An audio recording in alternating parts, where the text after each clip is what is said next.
अस्सलाम वालेकुम वीडियो किद्दां हो तुसीं सारे उम्मीद करनी है ठीक होगी जी। अज मैं लेके एक इदा किस्म की इस किस्म की रेसिपी कि तुसीं हश हश ये हाश करना है। हाँ जी बिल्कुल वो जी बिल्कुल एक प्लेट दे विच दो मज़े।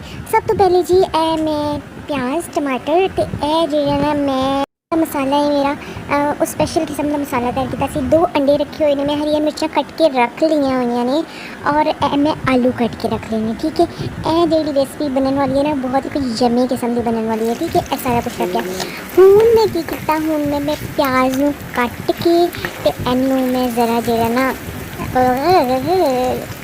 तड़कण वास्ते रख दिता है ऑयल दे विच। ठीक है, ऑयल दे विच जिहड़ा ना उल्टबाजियां खाई जा रहा है खाई जा रहा है खाई जा रहा है खाई जा रहा है। थोड़ी जी इन्हें उल्टबाजियां कर दिया तो मैं क्या कल्ला तड़फी जाता पाया। ये विच मैं जिहड़ा स्पैशल मसाला ना जिहदे लसन अदरक ते जीरा ते अजवैन थोड़ी जी ते सुक्का धनिया ते अदर अदर अदर अदर चीज़ां कुट कट के जिहड़ियां ना मैं रखी हुई सी।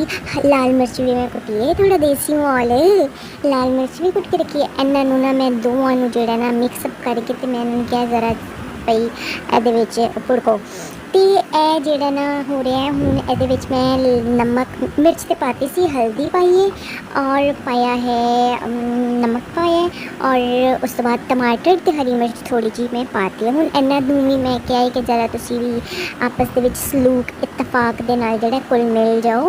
आप आखिरकार इक्को घर दे विच रहना है तो फिर घुलना मिलना तो थोड़ा जिहा चाहिदा है।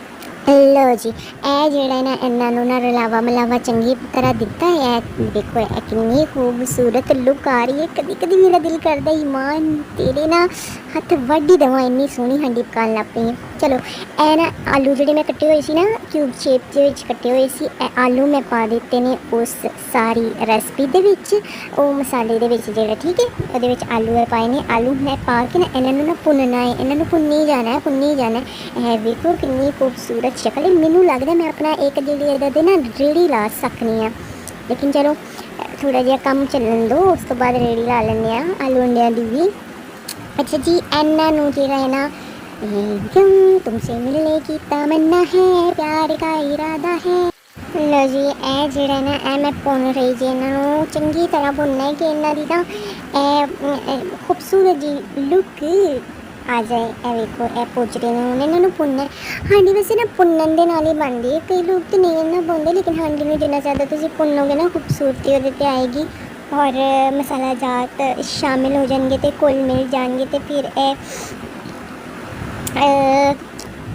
अच्छा बस इस तो ज़्यादा मैनू फिलासफी नहीं आ रही। इन्हों ना चंगी तरह जड़ा ना तुसी घुलना मिलना है और उस तो बाद मैं किया। अच्छा चलो मैं तुहानूं ना इत्थे एक होर गल दसनी है। पता क्यों होया अज ना एक ड्रामा, चलो मैं बाद च दसनी है।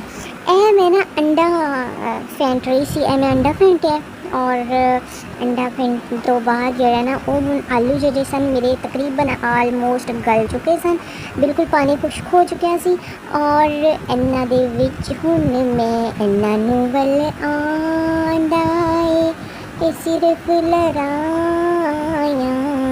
दा। ओहो ए अंडा जिहड़ा ना मैं ओहदे आलूआं दे विच आलूओं के बीच में शामिल कर दिया है। ठीक है, ए देखो अंडा शामिल कर दिता मैं।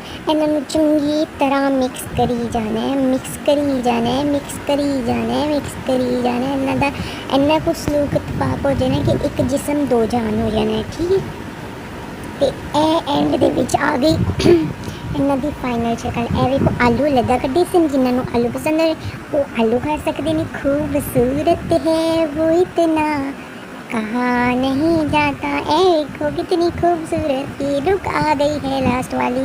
If you like my recipe then like it, subscribe my channel and share it ताकि सारे तक मेरी रेसिपी पहुंच